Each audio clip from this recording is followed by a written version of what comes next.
El gobierno lleva adelante la denominada reforma educativa que tendrá, por ejemplo, el próximo año cambios en bachillerato con nuevas orientaciones, nuevas materias y también el recorte en la carga horaria de algunas asignaturas que ha despertado polémica y también rechazo de algunos docentes, alumnos y padres. También en las últimas horas algunas autoridades y docentes han mostrado preocupación por algunos episodios de violencia que se han registrado en algunos centros educativos. De todo esto estaremos hablando esta noche. Bienvenidas, bienvenidos. Así comienza el lado B. Gastronomía, a partir del diálogo vinieron unos cuantos docentes representantes de varias cosas, quedamos hasta con la sensación de que podemos ampliarlo a lo que teníamos, mejorar lo que teníamos. Porque acá la idea no es cercenar a nadie, la idea no es destruir disciplinas, asignaturas, unidades curriculares, como se la quiera llamar. Sí es adecuar una propuesta educativa a las necesidades de nuestros estudiantes. Yo lo decía ahora en la reunión, hablamos de profesores, hablamos de contenidos, hablamos de centros educativos, y los estudiantes. El cambio en la educación media superior tiene foco en los estudiantes, en sus mejores aprendizajes, pero también en su motivación, en su involucramiento, en su apropiación de lo que tienen que saber y de que continúen y de que culminen, porque tenemos un drama como país. Ahora hemos mejorado, pero 5 de cada 10 no terminan secundaria, no terminan la UTU. Entonces, ¿hay posibilidades? Sí, porque por algo, por primera vez está pasando lo que está pasando, que tenemos un plan preliminar. Miren, antes los planes se hacían entre los representantes de las asambleas técnico-docentes, los inspectores, el mundo educativo. Bueno, ahora hacemos un documento preliminar y lo ponemos a consideración del mundo entero y recibimos las propuestas. Y como es preliminar, no tengan duda que muchas de las cosas que las están planteando las vamos a considerar. Pero lo que es mejor e importante, una oportunidad al cambio educativo y la alerta a los docentes. Todos aquellos anuncios catastróficos que se hicieron el año pasado respecto de la educación básica integrada, séptimo, octavo y noveno, de que decenas o miles de profesores, cientos de profesores van a quedar sin trabajo, no pasó, no va a pasar. Contemplamos el interés de los estudiantes y también las necesidades de nuestros docentes, de que mantengan su fuente laboral, de que no haya perturbación y afectación, porque como administración lo tenemos que hacer. Bueno, y de educación estaremos hablando esta noche en el lado B, aquí en la pantalla de TV Ciudad, con Julián Mazzoni, que es consejero de la ANEP, electo por los docentes. Mazzoni, gracias por acompañarnos. Bienvenido a lado B. ¿Cómo está? Bueno, les agradezco la oportunidad porque siempre es bueno difundir nuestros puntos de vista. Bueno, ahí veíamos y escuchábamos a Robert Silva, ¿no?, defendiendo esta reforma educativa, que el año que viene, por ejemplo, tendrá cambios en bachillerato, lo que hoy conocemos como cuarto de liceo, que cambia su denominación, nuevas materias, nuevas orientaciones, la posibilidad de que un estudiante pase de liceo a UTU sin ninguna prueba mediante. Cosa que ya existía, vamos a decir. Bueno, vamos a profundizar en eso también, porque, por ejemplo, también estamos hablando del recorte en carga horaria, ¿no?, de algunas asignaturas. Vamos a ir a puntos específicos, pero a nivel general, ¿qué mirada tiene sobre esto? Bueno, yo creo que es un debate de larga data. Por lo menos en el 95 iniciamos este debate cuando el profesor Germán Rama viene con sus ideas de la transformación de aquel momento, la llamada reforma de Rama. Es la misma discusión, con una variante actual, y es que el mundo no es el mismo que había en aquel momento. Aquel era un mundo unipolar. Había caído el muro de Berlín y parecía que la única alternativa era el neoliberalismo. Hoy el mundo ha cambiado, tenemos una mirada mucho más diversa, aparece este conjunto de países que primero eran unos pocos, los BRICS, y ahora han incorporado, ahora son 11 y van a seguir creciendo.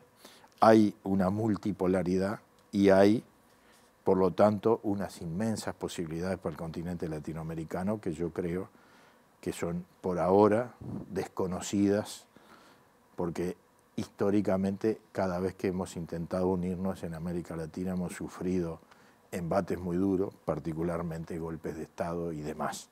Yo creo que ahora está consolidándose la democracia en el continente y hay posibilidades muy grandes de una visión absolutamente nuestra que permita una educación diferente. Bueno, ahí me está metiendo la política, me está metiendo la región, está metiendo las BRICS, Puedo pensar en los países de la OCDE, por ejemplo, porque también está... Yo le hablaba justamente de aquello que se veía en aquel momento como una única alternativa ideológica, que era el neoliberalismo. Hoy los BRICS están demostrando que hay otras formas de ver el mundo y otras posibilidades si se unen determinados países. Y yo creo que Uruguay tiene que ir en ese sentido, buscando su propio lugar. Y en aquel momento, justamente, la OCDE era la que definía las políticas educativas. Fíjese que acá parecería que la medida más importante son las pruebas PISA, que las hace la OCDE. Y yo creo que hay otras formas de medir la realidad educativa de nuestro país, y la forma más importante es consultar a los que están en el asunto, y que no son solo los docentes. En el asunto están los estudiantes también, y están las familias, y hay herramientas para hacerlo. Es más, nosotros tuvimos experiencias muy importantes en ese sentido. Yo siempre reclamo que se le preste más atención a una cosa que pasó hace mucho tiempo, pero es el primer Congreso Nacional de Educación, maestro Julio Castro, donde en todo el país se hizo un gran debate educativo que culminó con ese congreso y con una serie de recomendaciones que lamentablemente no se cumplieron plenamente. Después hubo 2 congresos más. Yo creo que estas son una primera herramienta de consulta a la ciudadanía en su conjunto interesada por los temas educativos, que después tienen que traducirse en acciones concretas en el plano educativo, y creo que hay que reclamar que eso se produzca. La ley de urgente consideración planteó que deja de ser obligatorio para el gobierno la convocatoria del Congreso Nacional de Educación, pero no eliminó el Congreso.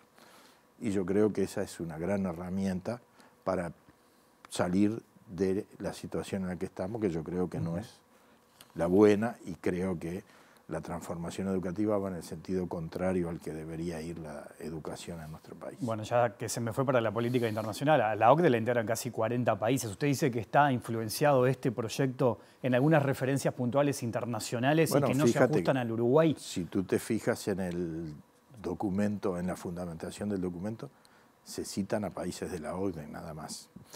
Y además, obviamente eso es un conglomerado importante, pero además hay organismos internacionales vinculados a eso que han delimitado la política educativa. En el caso uruguayo, el Banco Mundial y el Banco Interamericano de Desarrollo lo han hecho claramente, y por eso yo me retrotraigo a la década del 90, año 95, cuando empieza esa discusión que, bueno, duró unos cuantos años y que empezó a revertirse en el año 2005, 2006. En realidad yo tengo la experiencia de haber sido presidente de la Mesa Permanente de la Asamblea Técnico Docente Secundaria cuando iniciamos revertir lo que había sido esa reforma, que había eliminado también las asignaturas y la había transformado en áreas.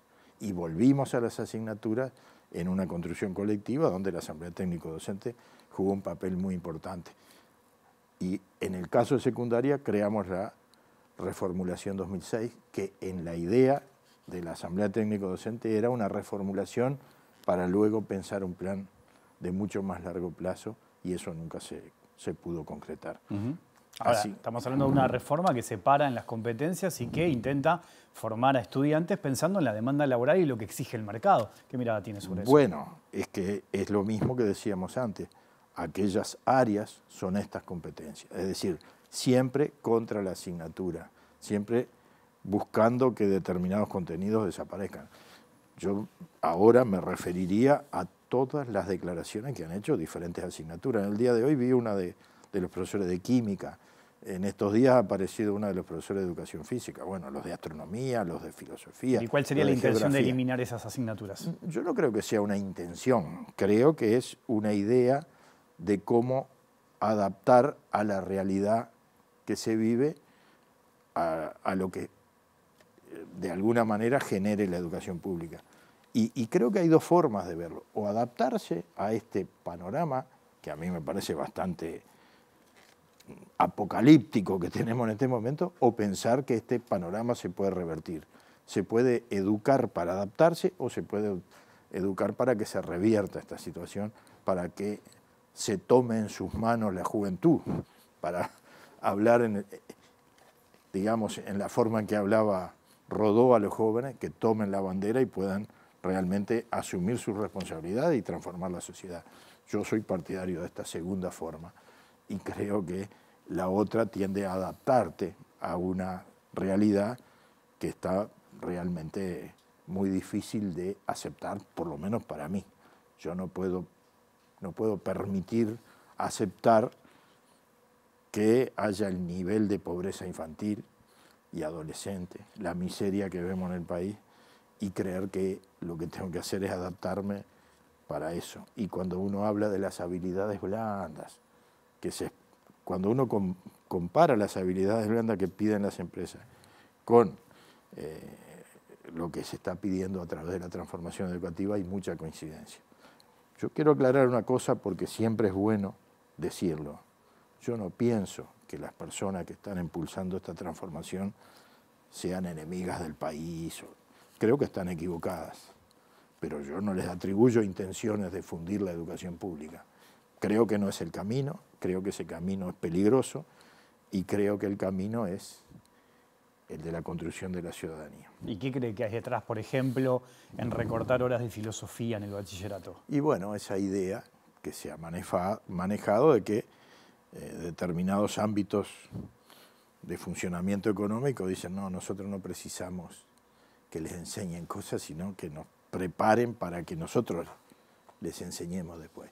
Y yo no estoy en contra de que cada una de los trabajos y todo vayan reciclando a sus trabajadores, pero la educación no es solo para eso. La educación es para crear ciudadanía. Yo traje acá, quería leer una cosa que tengo. Lo traje porque me parece que esto es la esencia de la educación de nuestro país. Dice, para establecer la república, lo primero es formar a los republicanos. Para crear el gobierno del pueblo, lo primero es despertar, llamar a vida activa al pueblo mismo. Para hacer que la opinión pública sea soberana, lo primero es formar la opinión pública. Y todas las grandes necesidades de la democracia, todas las exigencias de la república, solo tienen un medio posible de realización. Educar, educar, siempre educar. La escuela es la base de la república. La educación, la condición indispensable de la ciudadanía. Esto está escrito en 1876.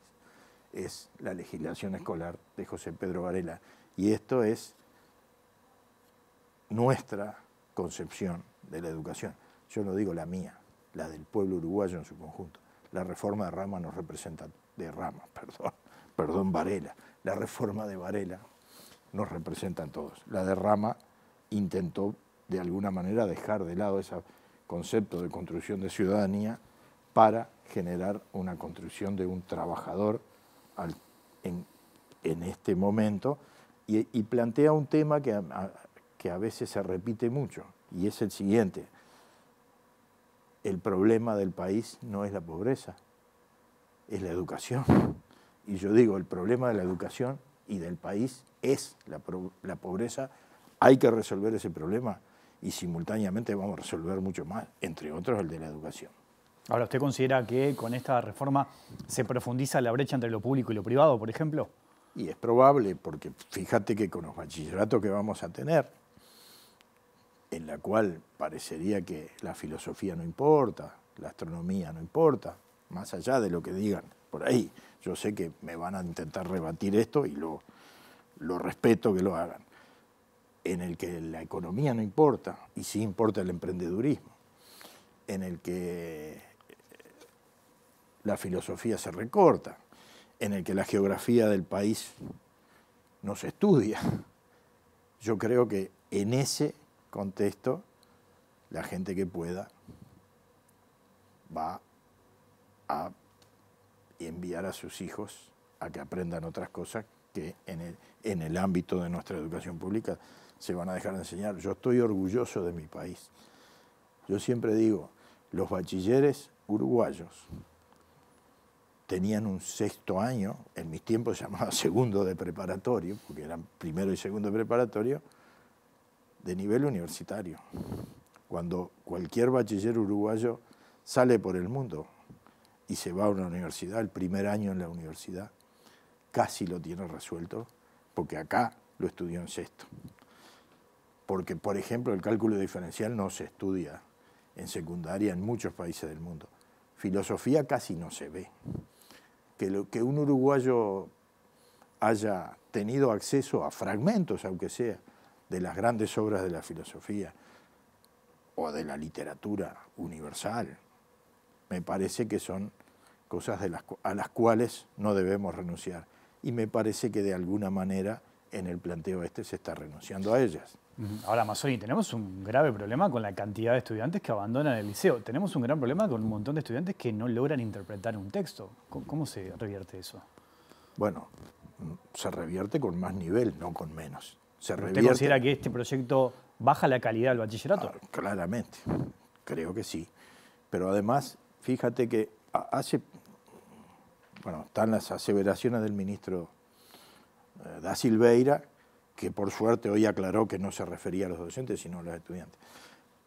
Por suerte digo, igual es bastante peyorativo para los estudiantes, pero aclaró que no se había referido a los docentes. Ha pasado casi una semana de lo que dijo, pero hoy lo aclara.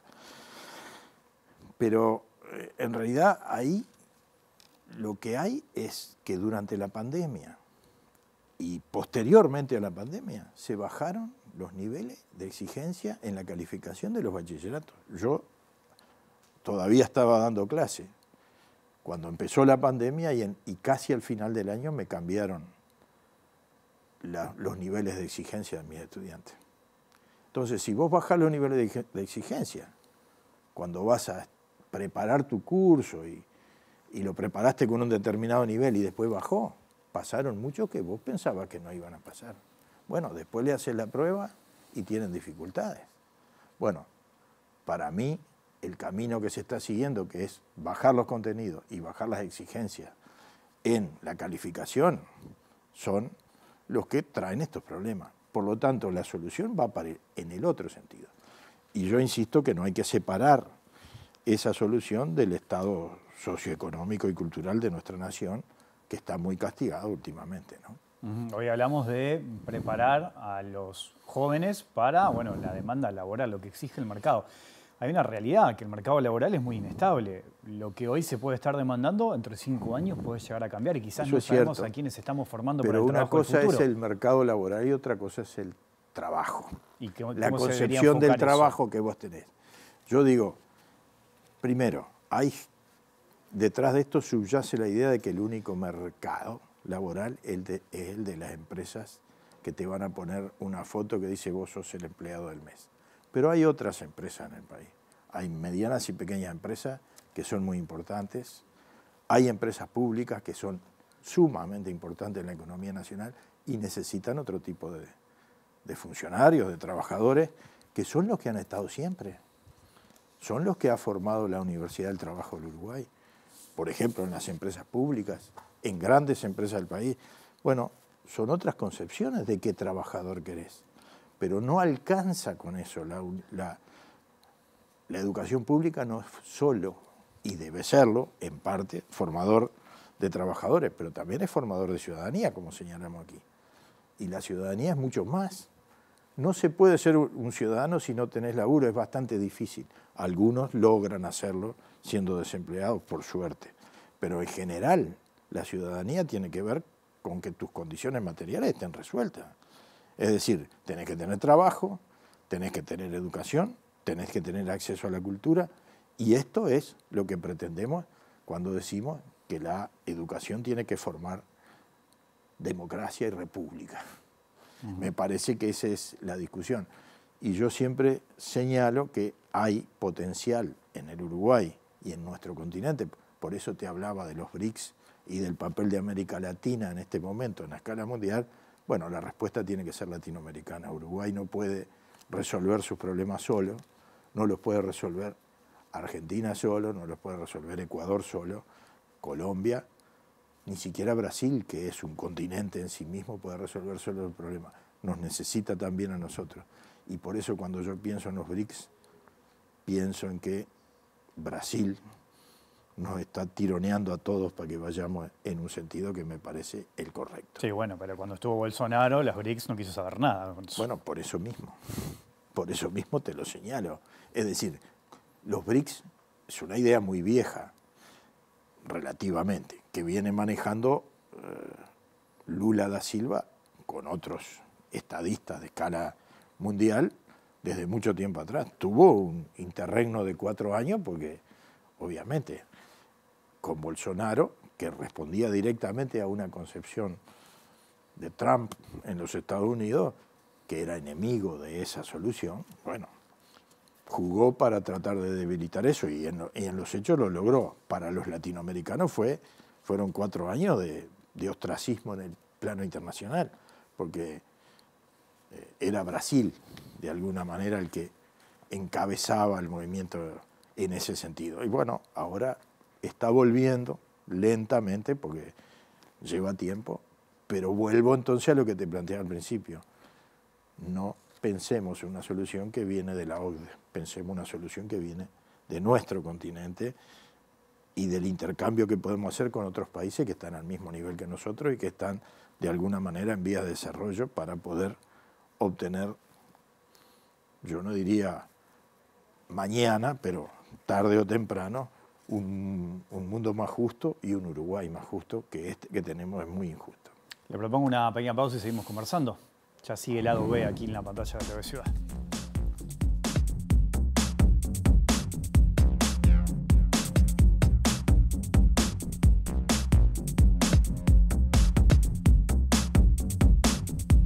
Seguimos en el lado B aquí en la pantalla de TV Ciudad conversando con Julián Mazzoni, consejero de la ANEP, en representación de los docentes. Se habla mucho, ¿no?, en estos tiempos de desarrollar el pensamiento crítico. ¿Lo ve plasmado, por ejemplo, en esta reforma educativa? Yo creo que no. Pero voy a decir una cosa. Igual los jóvenes van a tener pensamiento crítico. No hay forma de evitarlo. Quiero volver a leer otro pasaje. Dice así, también de Varela, también de la legislación escolar. El sufragio universal supone la conciencia universal y la conciencia universal supone y exige la educación universal. Sin ella, la república desaparece, la democracia se hace imposible y las oligarquías, disfrazadas con el atavío y el título de la república, disponen a su antojo del destino de los pueblos. Esto se decía en nuestro país. Y eso lo recoge Yáñez en Democracia y Laicidad en ese libro que usted está leyendo.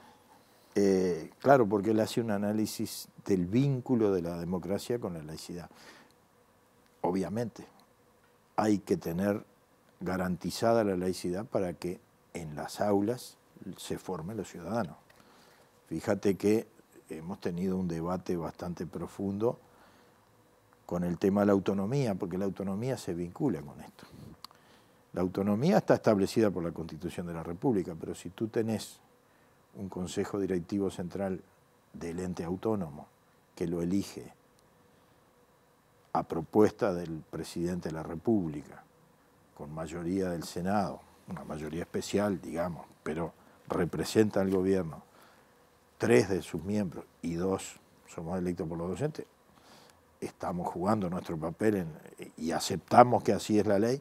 Yo creo que esto limita mucho la autonomía porque esas 3 personas, que aclaremos que yo respeto y aprecio porque trabajo con ellos todos los días, hacen el esfuerzo porque en estos 5 años hagan lo que creen que tienen que hacer y se apuran porque ya es terrible que el ciclo básico de la educación media se haya hecho de golpe en 3 años, cuando cualquier procedimiento de transformación educativa va año a año.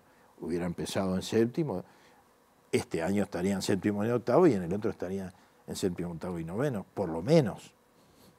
Capaz que primero habría que haber hecho una experiencia piloto y demás, pero lo hicieron así y ahora van a tratar de imponer en el 24 primer año de bachillerato y en el 25 segundo y tercero.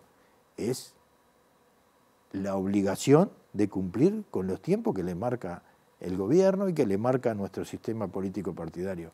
Por lo tanto, insistimos, la transformación, cualquiera que sea educativa, tiene que ser, digamos, alejada de esos periodos de gobierno y de los intereses políticos partidarios. Bueno, pero ahí veo que también en el Frente Amplio en los 15 años de gobierno le pasó lo mismo. Por supuesto, yo me referí al primer Congreso Nacional de Educación, cuando uno de los objetivos de ese Congreso era generar las condiciones para una nueva ley de educación. Cuando se hizo la ley de educación no recogió plenamente lo que ese Congreso resolvió. Yo no estoy ni defendiendo al Frente Amplio ni atacando a este gobierno, estoy constatando que hay formas de funcionamiento de la educación que no son las que garantizan un trabajo de largo plazo. Cuando hay un ejemplo en nuestro país que tiene sus dificultades, que ha demostrado que sí lo puede hacer, que es la Universidad de la República, que es autónoma y cogobernada. Y por lo tanto puede planificar a largo plazo. El problema que tiene la Universidad de la República es que no tiene autonomía financiera y entonces depende mucho de cómo se maneja la economía del país y el gobierno de turno. Pero por lo menos sí tiene la posibilidad de planificar a largo plazo y hacer cosas importantes. Lo vimos todos durante la pandemia. Si no hubiéramos tenido la Universidad de la República y su Facultad de Ciencias especialmente, y ese grupo de científicos que trabajó, que no eran solo los que veíamos, sino muchos más, no hubiéramos tenido las mejores posibilidades para enfrentarla, que hubo dificultades y todo lo demás. ¿Cómo se hizo eso? Bueno, en el año 85 inició el desarrollo de las ciencias básicas y todo ese proceso que lo planificó la Universidad de la República terminó con la Facultad de Ciencias. Y si no hubiéramos tenido la Facultad de Ciencias y el desarrollo de nuestras ciencias básicas, no hubiéramos estado en condiciones. Recién estaba escuchando a tu entrevistado. A Chavalgoiti. A Chavalgoiti. Por el tema del Instituto Nacional de Vacunas, sí.